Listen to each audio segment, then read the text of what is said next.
Intel Arc has some downsides, like this. You may need to upgrade your PC for this game. But it's improved a lot in the last year, and they're now launching the A580, which is $180. And interestingly, its closest competitor might be the A750, also from Intel, which we just checked, and that's $190, depending on where you look. So that alone presents kind of a challenge for the new A580.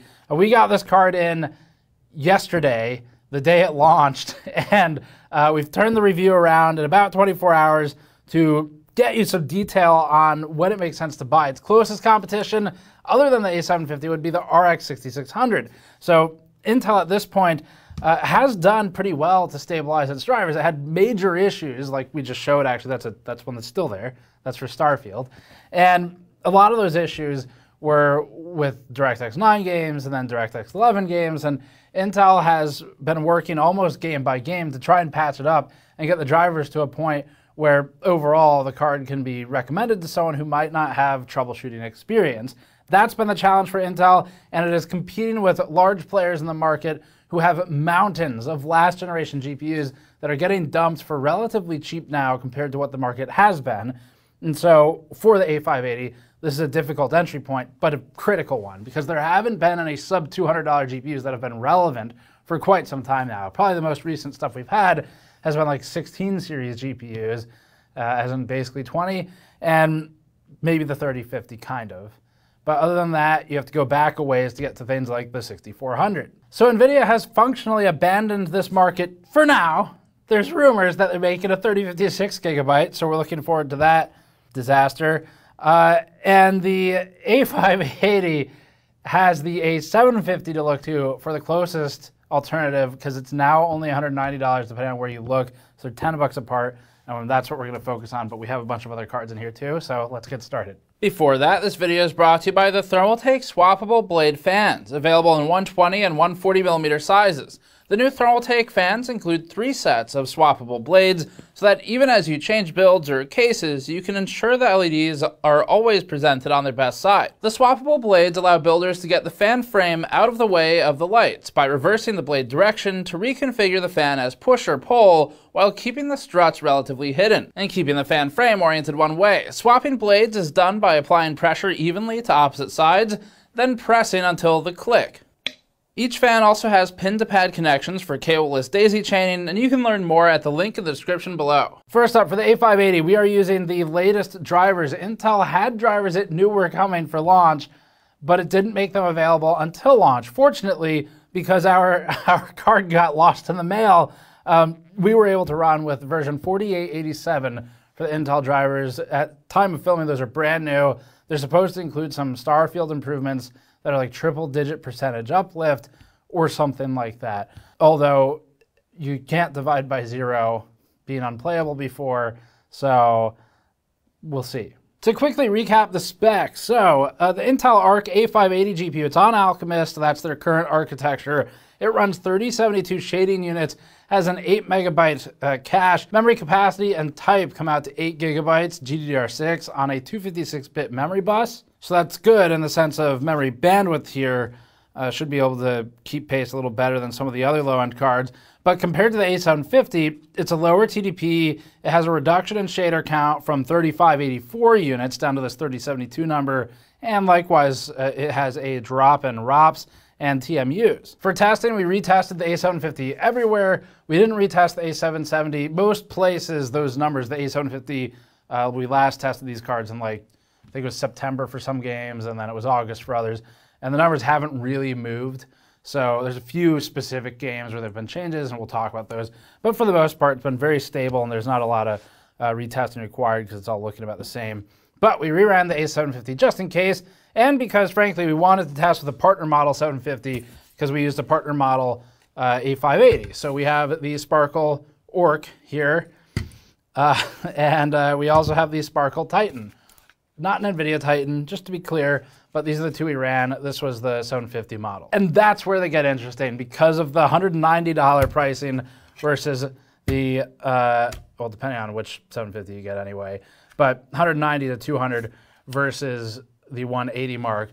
Now, more traditionally, the 750 has been closer to like 230, but even still. So a lot of our judgment here is going to depend on what that price gap is. A couple other quick references before we start. So the 7600 is typically around $240 to $250, and then the RX 6600 is around $200 to $210 at the moment. And NVIDIA, we're not really worried about right now because hopefully they'll have something in this price class soon. It's just the 3050 would be the most relevant, and it's not really gonna, it doesn't outperform any of the others that we're testing today, which we would recommend instead. So let's get into the gaming. We'll talk power as well. Power is pretty interesting because the A580 is wildly inefficient, almost in a surprising way compared to its competitors. But we'll talk about that. Start with gaming. Baldur's Gate 3 is up first. This is one of the newest games to our test suite, and it works great for cards that are below the $400 price mark. Anything above that tends to hit bottlenecks on the CPU, especially at the lower resolutions. As we settle into the upcoming chart though, remember that Intel had difficulty running Baldur's Gate 3 with the DirectX API, which is the default for the game. We talked about this in our Baldur's Gate GPU review that you can find on the channel already, but Vulkan performed significantly better on Arc and in ways which weren't replicated on other cards. Arc had serious frame pacing problems with DirectX. So here's that chart. We'll start with the like-for-like comparison. The A580 with Vulkan, its best and most appropriate use case for Intel, allowed the A750 with Vulkan a lead of 5 to 6%. We also retested this with the newest drivers, and we had the same exact result. Also, like for like, the DirectX result for the A580 had it below the RTX 2060 and the RX 6600, with the 6600 carrying a significant lead in low performance. Everything in the 80s is hitting a CPU bind at some point, so let's move on. In Baldur's Gate 3 at 1440p, the Intel A580 Orc ran at 56 FPS average with Vulkan. That has the A580 ahead of the 6600 Swift. We're still not sure what a Swift is, but we hope to one day find out what a SWAFT is. Anyway, missing vowels aside, the lead is mostly a technicality in average FPS, but the lows are better. But this is Vulkan for Intel. In DX11, which is closer like for like here, the 6600 leads the A580 by 9%. Let's stick with a like for Vulkan for a second. The A750 ran at 64 FPS average, and that led the A580's 56 FPS average result by 15%. That's a more significant gap than we saw at 1080p, which is because the A750 was occasionally brushing against the CPU limit. Starfield went terribly for Intel. We used the drivers that claimed triple-digit uplift for Arc, but considering the baseline was literally not working at all, maybe that's an easy way to get 3 digits. In our testing, we observed 18 FPS average and lows that were completely unplayable. The game was a stuttery disaster. Comparisons don't even make sense here because it's just broken right now.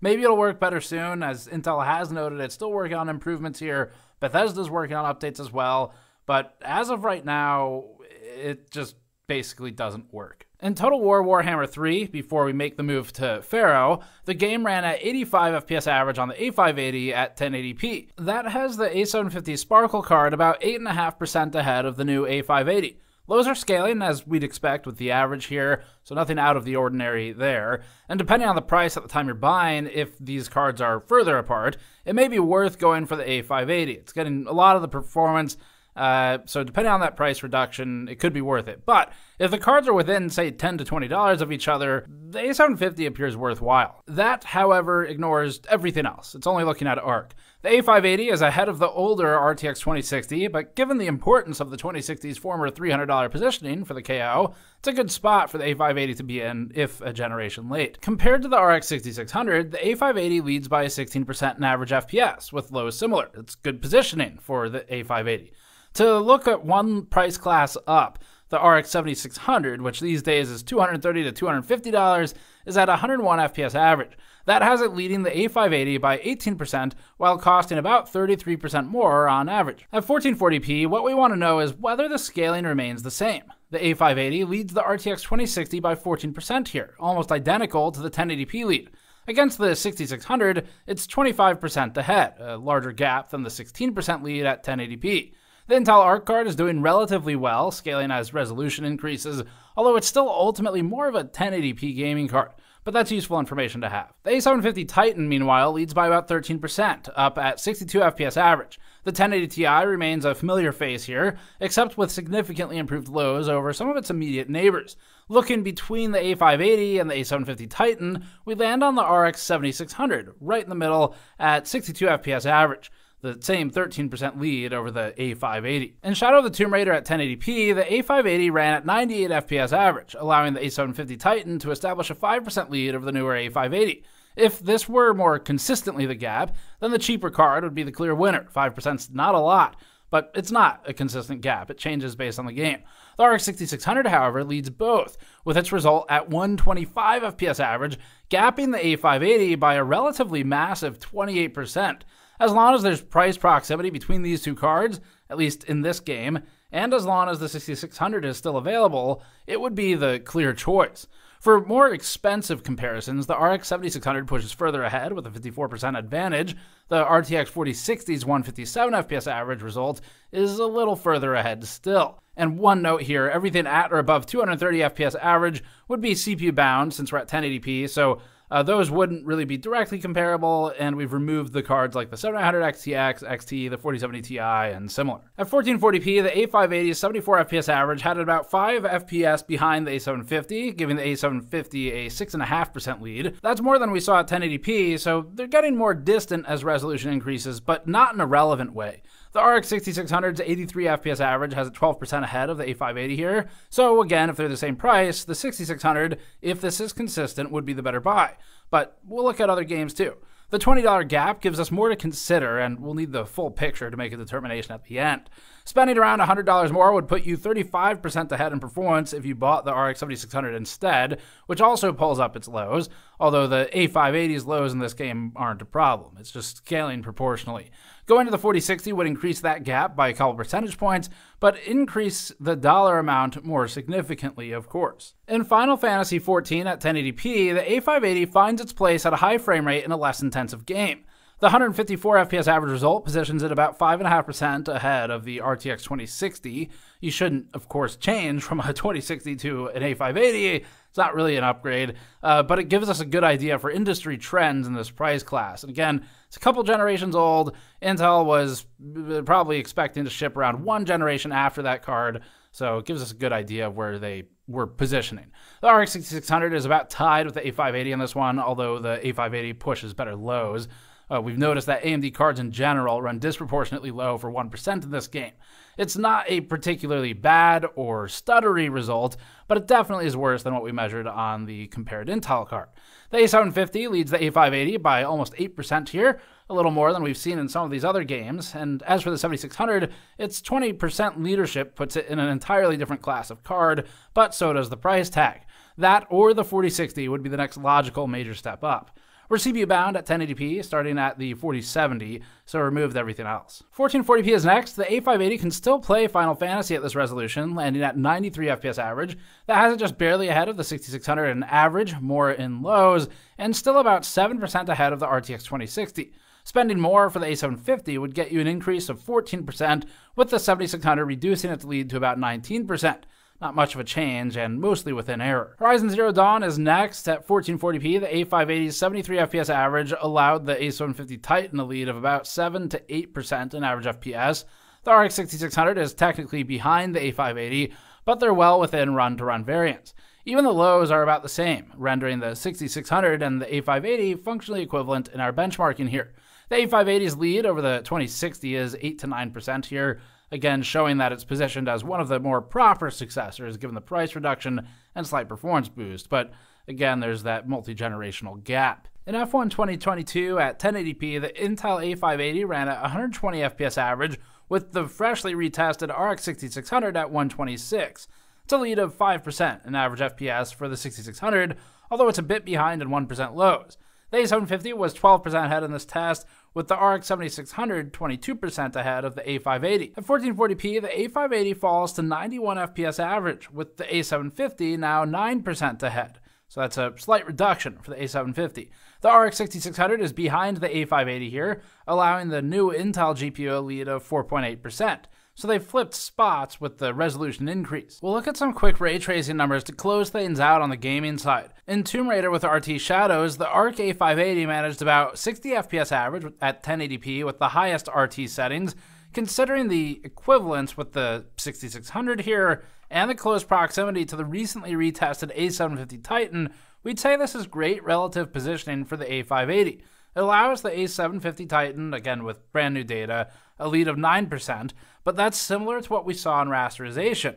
So given the A580's cut down spec, that's not bad. At 1440p, the A580 led the RX 6600 once again. It's proving itself here as compared to earlier results, and the A750's 5 FPS average lead isn't unexpected, but overall, the A580 is doing relatively well. In F1 2022 with RT enabled, the A580 once again performed pretty well. It's encroaching on the RX 7600 here. The A750 has a 14% lead in this one, similar to what we saw in some of the rasterization tests. The RX 6600 remains behind the A580, giving it an advantage in this particular title with RT on. Finally, we'll run some thermal tests. This is contingent first on the power that the silicon pulls, and second on how good the cooler from the board partner is, so that'd be Sparkle's part of the job. The A580 Orc ended up at about 68 degrees Celsius for the GPU core temperature when at steady state. There's really no problem with that. Even if your ambient were significantly higher than our 21C test environment, that'd still leave plenty of room.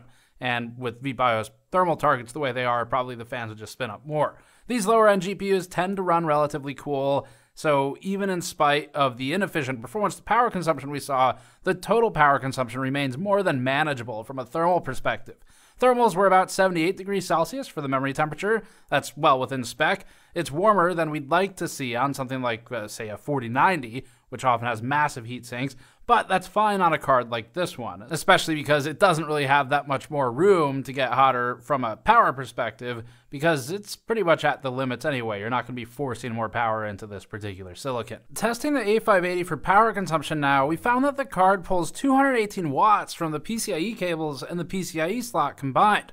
That makes it one of the least power efficient cards we've tested anytime recently. The NVIDIA RTX 4070 blows it away for power to performance, as does Intel's own A750, which itself wasn't particularly efficient and pulled 234 watts, but it's more efficient than the 580.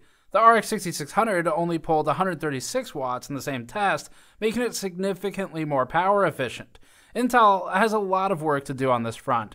It seems that Intel is in AMD's old habit from generations past, where it's blasting power to keep up with competing hardware. Fortunately for Intel, at the lower end, that's not as limiting as at the high end, because power, although in a relative sense, it matters, in an absolute sense is when it gets really important, if they were blasting at, say, 500 watts or something high-end. But this is still Intel's next most important area of improvement after driver support. As evidenced by Starfield, drivers are still the primary point of concern, because people need to be able to play games at least within the month that they launch. We normally don't report on idle power consumption. We collect it, but it's not typically that interesting. In this truncated chart, we see the A580 was pulling 43 watts when idle on desktop. The A750 was at 45 watts. It's a lot of heat for a passive computer. By comparison, the 4070 was around 11 watts here, with the 6600 at 8 watts. Now, to be very clear on something, one of the other reasons we don't typically report on idle power consumption is because it's very hard to get a meaningful difference one to the next, just because idle is a curious state with Windows. So 8 watts to 15 watts, we'd call that kind of a wash. It's maybe a testing variance possibility. But once you're talking 8 or 15 watts or 20 watts versus 40, that is a real difference, and Intel is inefficient here too. For those wondering, this is a single monitor setup. We know that multi-monitor sometimes causes different issues. So if it's really a $10 difference, if you're set on Arc and you're looking at a 750 versus a 580 and it's $10, we do think you should go to the A750. The A580 strikes us as a card, if this follows Intel's trend, we really wouldn't be surprised if within a couple months, the 580 is like a $160 card or something, or $150 even, which is what it feels like it probably should be, or maybe was intended to be, but that's not what it is right now. So with a $10 difference, it really, sticking with Arc, would make sense to go to 750. It's not always a massive uplift. Sometimes you're talking like 5%, commonly 8%, but we are occasionally seeing double-digit uplift. It just depends on the game, the scenario. And then for alternatives, if you're open to them, the RX 6600 is clearly the one most worth considering. Ever since the 6600's price began to drop sometime over a year ago now or something, it has been a key choice for us in this segment, the $200-ish segment. Now for Intel. So we talked about this in our original Intel Arc reviews. Some things have improved. Actually, a lot of things have improved. One thing remains the same though, which is there's kind of a certain audience that really makes sense for an Arc card, and it's going to be someone probably in our audience or similar, where somebody who is capable of doing some self-troubleshooting, and if it doesn't work with the newest game, like Starfield as a great example, you're okay with that. So that's really what you need to make peace with if you're buying Arc. They have significantly improved the drivers. We were very impressed with how far they've come in such a short time. That doesn't change the fact that at a consumer level, if you only are going to have one video card, you're not particularly good at troubleshooting, or you're buying for someone who shouldn't be troubleshooting or working on their own computer, then those are the factors that would maybe push us to say maybe consider AMD or NVIDIA instead, especially the 6600. But if you're okay with occasionally being frustrated, or you just don't play the newest games, then sure, go for it. Now the biggest beta testing period is mostly over, so DX9 stuff has largely been updated, improved, and fixed. DX11 has gotten big fixes. So the people who did the grunt work of dealing with large amounts of unplayable games or just stuttery messes, they were before you at this point if you haven't bought Arc yet. It's just you're still going to be in that early adopter area for Intel. So what they've done is impressive. RT performance is also promising at the price. We may talk about that more later in a future video as we add more RT stuff to the suite. But for now, we think at this price category is between really the 750 and the 6600 for the most part. If you're looking at NVIDIA, the 4060 is the newest, sort of cheapest in any kind of proximity alternative, and that's at like $300. So otherwise, we're kind of waiting on them to do a 4050 or equivalent, or you have to go back a generation or two. So that's it for this one. Thanks for watching as always. Subscribe for more. Oh, one more thing. Power efficiency. The A580 is massively inefficient, but it's a low enough power envelope in total that fortunately it's not quite as bad in terms of percentage against a larger number like a 4090 type class card.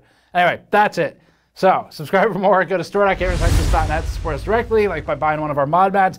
We turn this review around really fast to try and get the buying information out for you in case you were considering buying one of these, and hopefully that's helpful. But we'll be back with more very soon. We've been posting a lot lately, so check the channel, and you can also go to patreon.com/gamersnexus to help us out. We'll see you all next time.